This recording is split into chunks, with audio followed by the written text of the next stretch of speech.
40장 5절에서 8절 같이 교독합니다. 옥에 갇힌 애굽 왕의 술 맡은 자와 떡 굽는 자 두 사람이 하룻밤에 꿈을 꾸니 각기 그 내용이 다르더라. 아침에 요셉이 일어나 보니 그들에게 근심의 빛이 있는지라. 요셉이 그 주인의 집에 자기와 함께 갇힌 바로의 신하들에게 묻되 어찌하여 오늘 당신들의 얼굴에 근심의 빛이 있나이까? 8절 그들이 그에게 이르되 우리가 꿈을 꾸었으나 이를 해석할 자가 없도다. 요셉이 그들에게 이르되 해석은 하나님께 있지 아니하니까 청한데 내게 이르소서. 아멘. 다시 한번 기도합니다. 자, 여러분은 현재 하나님과 동행하고 있습니까? 아니면 필요할 때만 하나님을 찾습니까? 지난주 설교가 하나님이 함께 하시면 그것이 형통입니다 라는 말씀을 들었습니다. 지난주 메시지의 핵심은 하나님과 함께 하는 것입니다. 하나님과의 동행을 강조한 것입니다. 오늘 메시지는 이어서 듣는 메시지라고 할 수 있습니다. 하나님과의 동행은 믿음의 성장과 비례한다는 것입니다. 즉 하나님과의 동행만큼 믿음이 성장한다는 것입니다. 자, 오늘 본문은 요셉이 친위대장 보디발의 아내를 강제로 범하려 했다는 누명을 쓰고 감옥에 가게 되었는데 그곳에서 바로의 왕을 시중 들었던 전직 술 관원장과 떡 관원장을 만납니다. 그리고 그들이 동시에 꿈을 꾸는데 그 꿈에 대하여 요셉이 개입하는 장면이 오늘 본문의 내용입니다. 자, 술 관원장과 떡 관원장이 꿈을 꾸었는데 그 꿈이 무엇을 의미하는지 매우 궁금했지만 그들은 알 길이 없었습니다. 그들이 꿈 때문에 고민하고 있는데 불쑥 요셉이 개입합니다. 그들에게 당당한 어투로 말합니다. 하나님을 내세우며 말입니다. 그것이 오늘 본문 8절 말씀입니다. 자, 8절 다시 한번 읽습니다. 시작.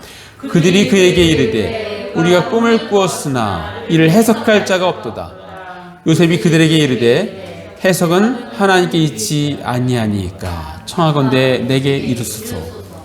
자, 이 말씀을 보면 요셉에게 있어서 다른 분위기를 느낄 수 있지 않습니까?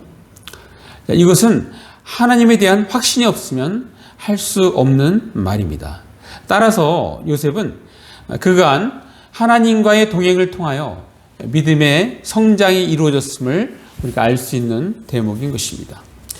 자, 하나님과의 동행과 믿음의 성장은 비례한다는 것을 어떻게 알 수 있습니까? 믿음의 확신은 하나님을 경험하는 만큼 나타날 수 있기 때문에 우리는 그것을 통해서 알 수 있는 것입니다. 자, 우리가 아까 읽었던 그 본문에서 요셉이 그들에게 이르되 해석은 하나님께 있지 아니하나이까 이렇게 그들에게 말을 했습니다. 다시 말해서 꿈의 뜻을 풀어줄 분은 하나님 외에는 없습니다. 이런 단정적인 것입니다. 자, 요셉은 그동안 하나님과의 동행을 통하여 이미 확신을 하고 있었습니다.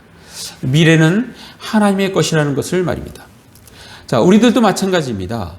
우리가 하나님과의 동행을 통하여 하나님을 경험한다면 우리의 언어와 행동은 보다 더 확신에 찬 모습으로 바뀔 것입니다. 제가 옛날 일랜드 회사에 다닐 때 인천에서 이렇게 출퇴근했습니다. 하루는 퇴근하는 길에 가방을 놓쳤어요. 제가 수원행을 타다가 이제 인천으로 바꿔 타야 되는데 제가 책을 보다가 그냥 깜빡하고 색을 위에 선반에 놓은 거를 놓고 내렸습니다.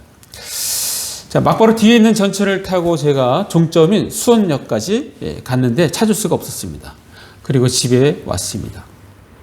그 가방에는 빈 도시락통과 여권이 있었습니다. 자, 일본 출장 때문에 준비한 여권이었습니다. 그 다음 날이 되었습니다. 아침에 출근하러 나가면서 아내에게 말했습니다. 여보, 오늘 내가 이제 잃어버린 가방을 찾아올게 라고 말하면서 출근했습니다.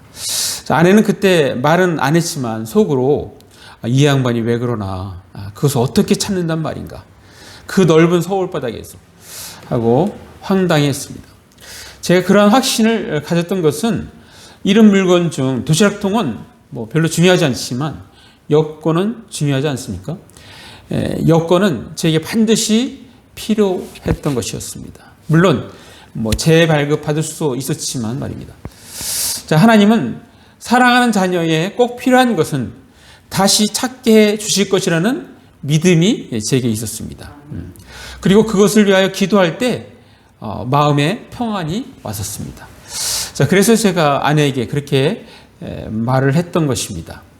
자, 그날 직장에서 퇴근하면서 저는 이상하게 수원과 인천이 갈라지는 역, 그게 구로역입니다. 구로역. 구로역 가면은 분식물 센터가 있어요. 분식물 센터가 몇 군데가 있는데 거기에 가면은 제가 찾을 수 있을 거라는 그런 생각이 들었습니다. 그것은 확신에 가까운 생각이었습니다. 퇴근할 때 가보았더니 마침 제 가방이 거기에 있었습니다. 물론 여권도 그 안에 있었습니다.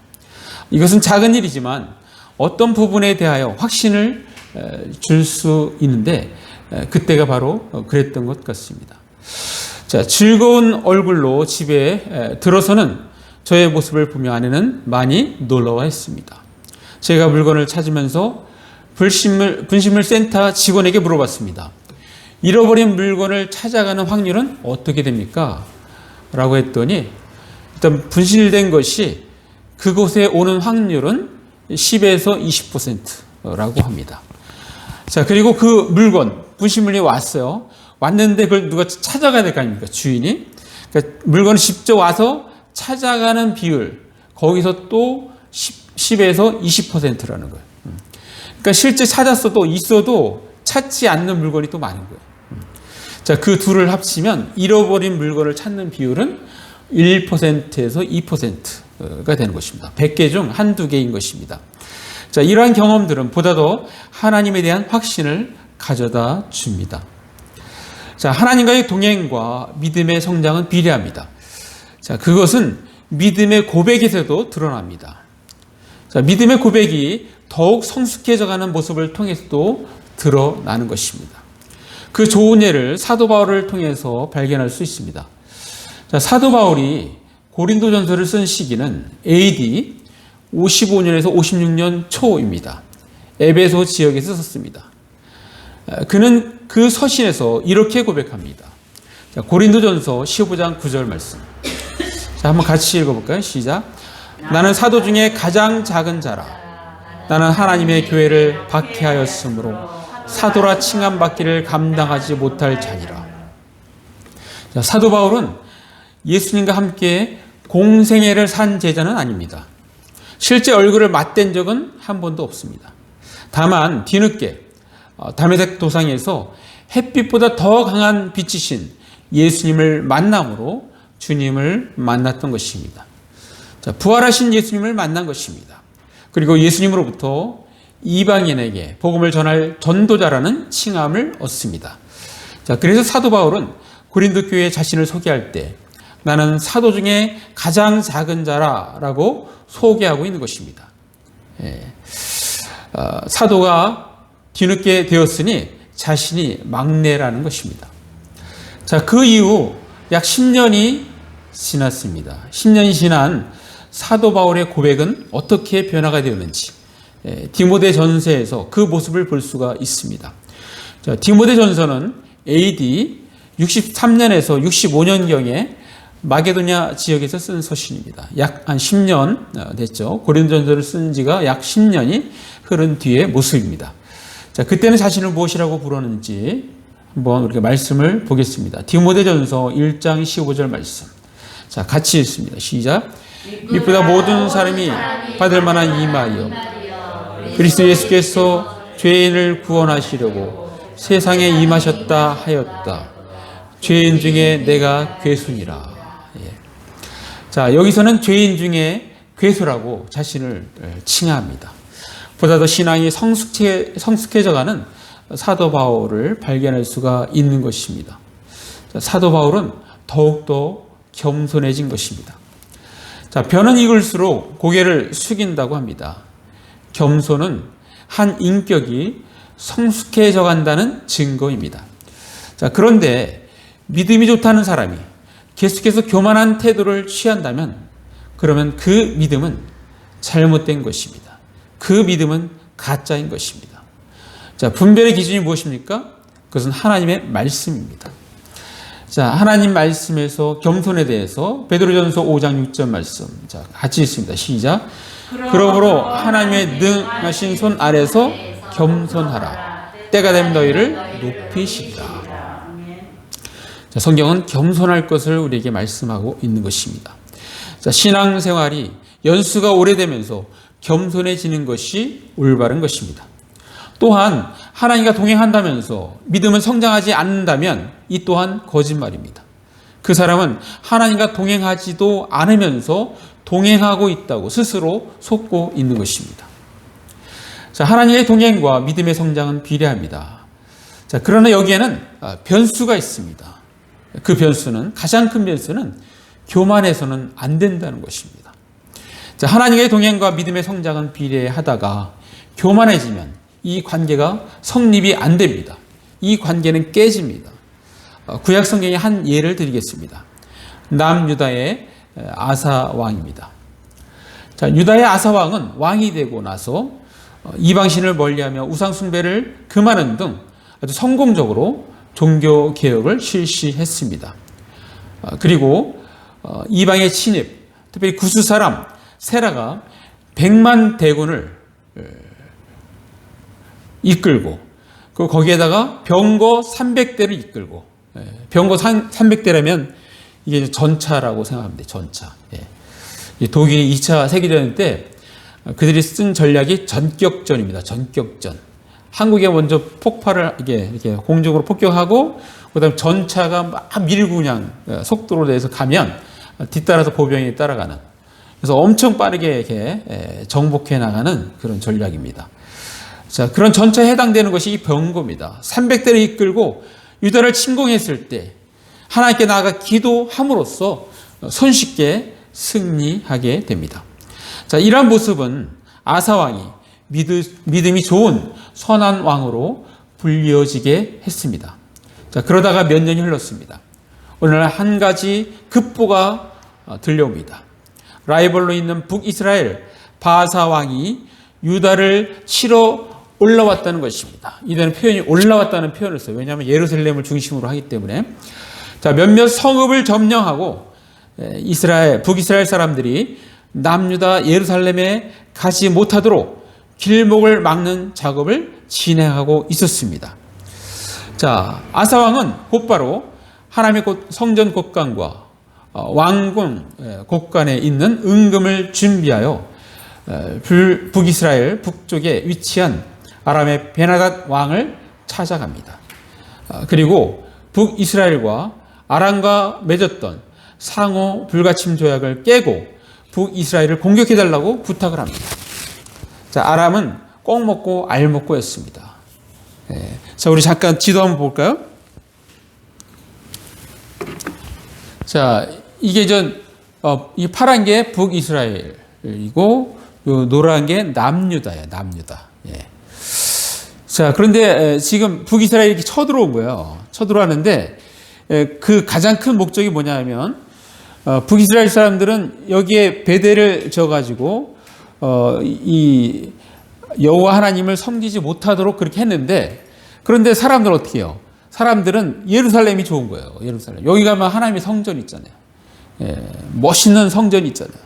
그래서 자꾸 여기를 가는 거예요. 솔로몬이 지은 그 멋있는 성전, 그 화려한 성전, 그것 때문에 여기 오게 되는 거예요. 여기서 예배드리면 어떻게 돼요?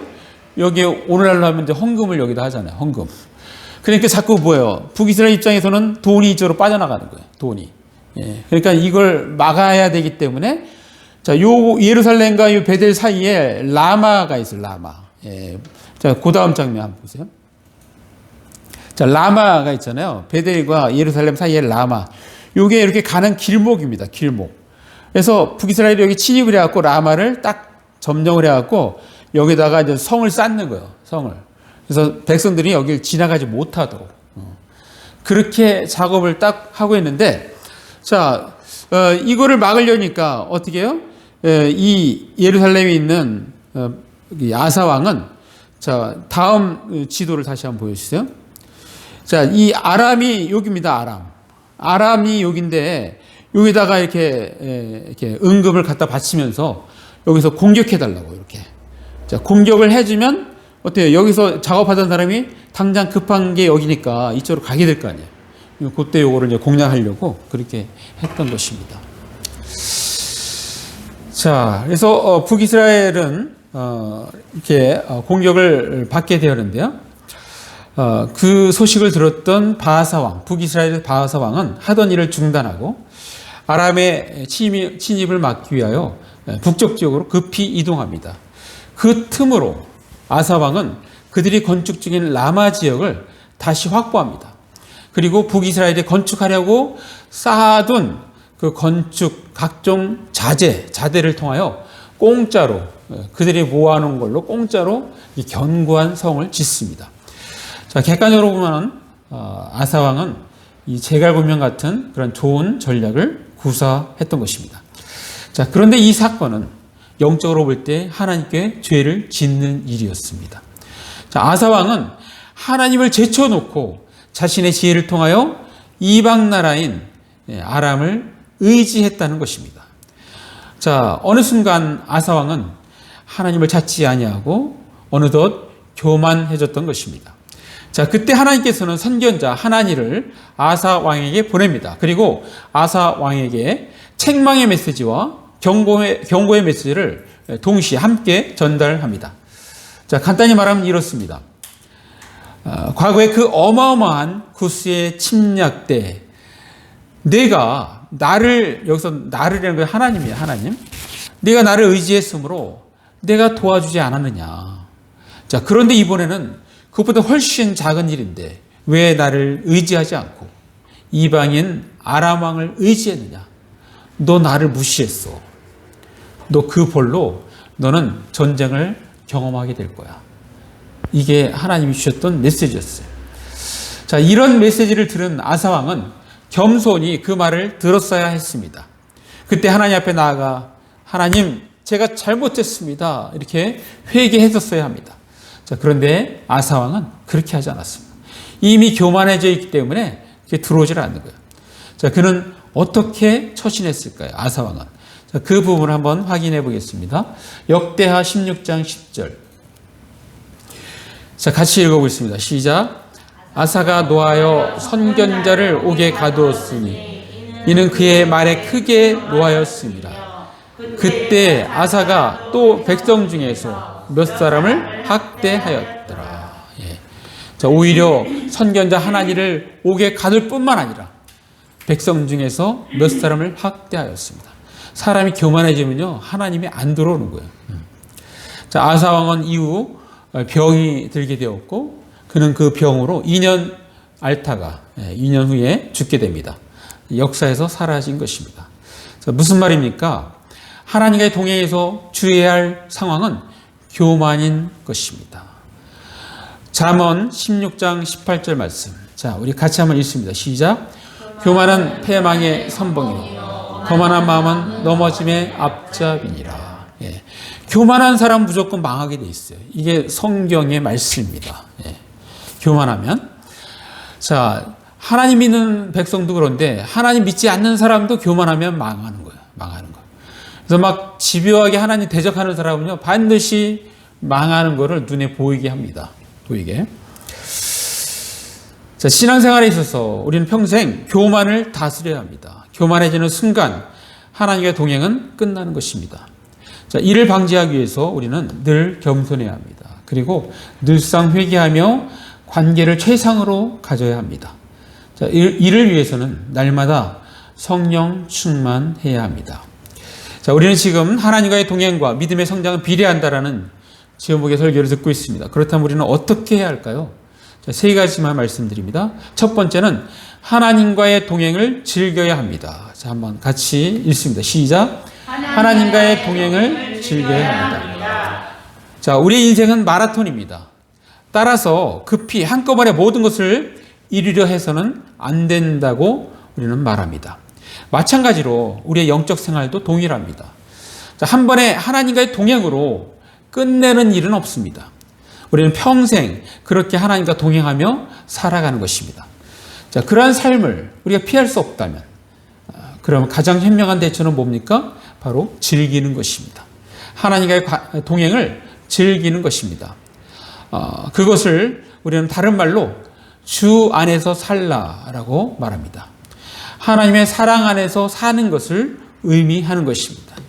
자, 우리 그 말씀 한번 보겠습니다. 유다서 1장 21절 말씀. 자, 읽습니다. 시작. 하나님의 사랑 안에서 자신을 지키며 영생에 이르도록 우리 주 예수 그리스도의 긍휼을 기다리라. 자, 이 말씀에서 우리의 눈을 주목시키는 말씀이 무엇입니까? 자신을 지키며 그 말씀입니다. 여러 가지 잘못된 것으로부터 자신을 지켜야 합니다. 여러 가지 욕망으로부터 자신을 지켜야 합니다. 여러 가지 죄의 유혹으로부터 자신을 지키라는 것입니다. 요셉은 자신을 정욕으로부터 잘 지켰습니다. 성적 유혹에 넘어가지 않고 자신을 지켰습니다. 요셉은 이제 하나님과의 동행을 즐깁니다. 자, 그렇게 살아가는 것이 바로 또한 요셉뿐만 아니라 창세기 믿음의 선배 노아처럼 사는 것입니다. 자, 창세기 6장 9절 우리 같이 읽습니다. 시작. 이것이 노아의 조건이라. 노아는 의인이요 당대의 완전한 자라. 그는 하나님과 동행하였으며. 자, 창세기의 노아는 하나님과 동행하며 살았습니다. 우리 또한 그렇게 각자가 살아가야 하는 것입니다. 자, 하나님과의 동행과 믿음의 성장 비례한다. 그렇다면 우리는 어떻게 해야 할까요? 두 번째는 하나님 말씀에 대하여 올바른 지식을 가져야 합니다. 자, 한번 같이 읽습니다. 시작. 하나님 말씀에 대하여 올바른 지식을 가져야 합니다. 자, 미혹의 시대는 누구의 말보다도 가장 확실한 것은 하나님 말씀에 대한 지식과 확신입니다. 하나님 말씀에 대하여 잘 이해하고 있어야 하는 것입니다. 우리가 하나님에 대한 정확한 지식이 없으면서도 단순히 인간적인 열심을 가지고 종교 생활을 할 수 있습니다. 이것을 사도 바울은 로마서에서 지적합니다. 자, 로마서 10장 2절 말씀. 자, 한번 같이 읽어볼까요? 시작. 내가 증언하노니 그들이 하나님께 열심히 있으나 올바른 지식을 따른 것이 아니니라. 예. 자, 우리가 열심히 신앙생활 할 때조차도 그 열심은 하나님에 대한 올바른 지식을 전제로 해야 한다는 것을 말씀하고 있는 것입니다. 내 생각을 앞세우지 말고 항상 하나님 말씀에 비추어 보는 습관이 있어야 하는 것입니다. 우리는 살아가면서 끊임없이 내가 믿고 의지하는 하나님이 어떠한 분이신지를 생각해야 합니다. 자, 오늘 본문에서 요셉은 하나님을 어떻게 이해하고 있었습니까? 우리가 알 수 없는 꿈을 정확히 해석해 주시는 분으로 하나님을 그렇게 이해하고 있었습니다. 그래서 확신 있게 그들에게 말하는 것입니다. 해석은 하나님께 있지 아니하니까 청컨대 내게 이르소. 얼마나 당당한 모습입니까? 얼마나 확신에 찬 모습입니까? 우리는 요셉처럼 내가 겪은 하나님을 당당히 말할 수 있어야 합니다. 자, 이것은 마치 남자 여자가 서로 전혀 다른 환경에서 자라다가 성인이 되어 결혼을 합니다. 결혼하면 그것으로 끝이 아니라 그때부터 아내에 대한 혹은 남편에 대한 새로운 신선한 지식을 쌓아가며 서로 이해하려고 하고 서로 행복한 가정을 이루어 가기 위하여 노력하는 것입니다. 자, 베드로전서 3장 7절 한번 읽어보겠습니다. 자, 베드로전서 3장 7절 시작.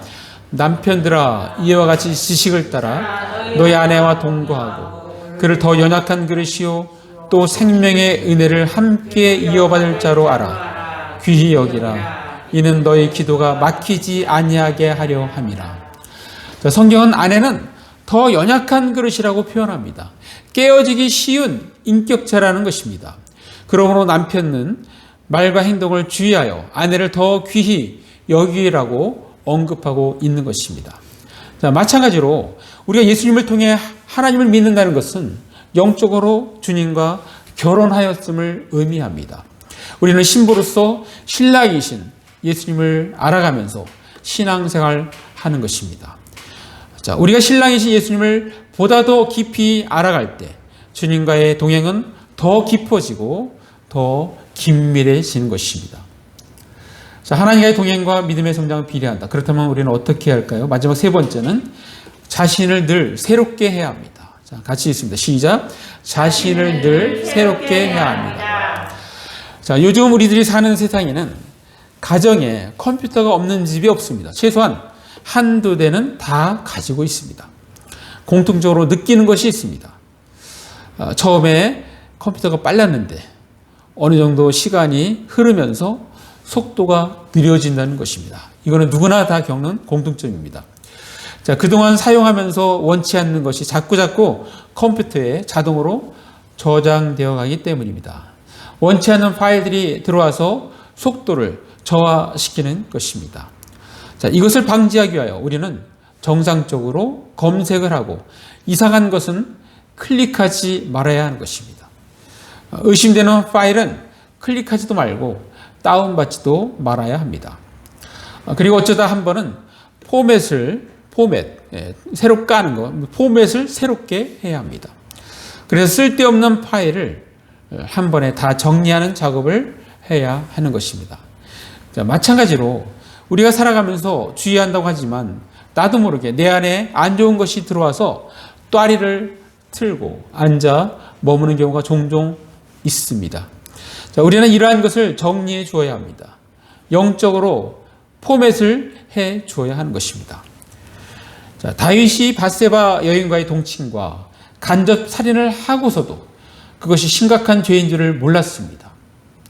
과거의 다윗의 모습이 아닙니다. 영적으로 무뎌져 있는 다윗에게 하나님께서는 선지자 나단을 보내어 책망합니다. 다행히도 다윗은 그 즉시 깨닫습니다. 그것으로 인하여 하나님께 눈물로 회개하며 기도합니다. 자, 그렇게 해서 쓰여진 시편이 바로 51편입니다.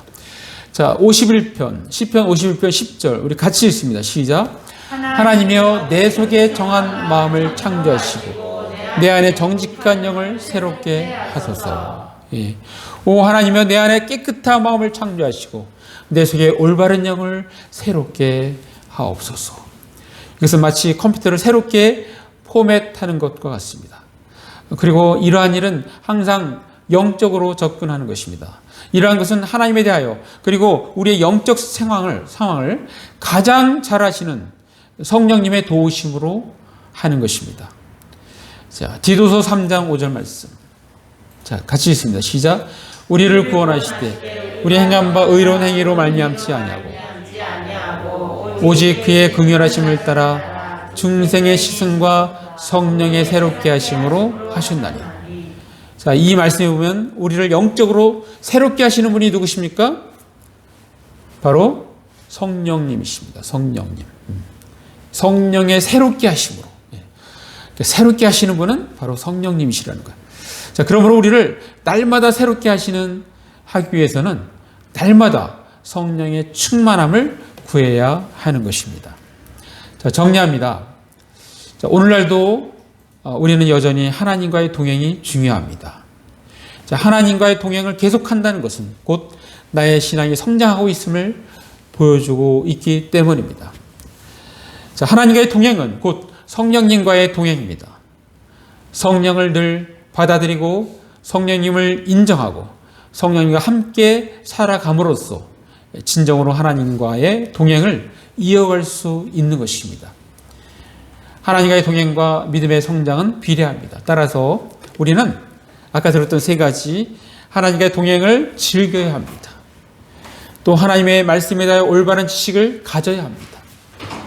그리고 마지막으로 자신을 늘 새롭게 해야 합니다.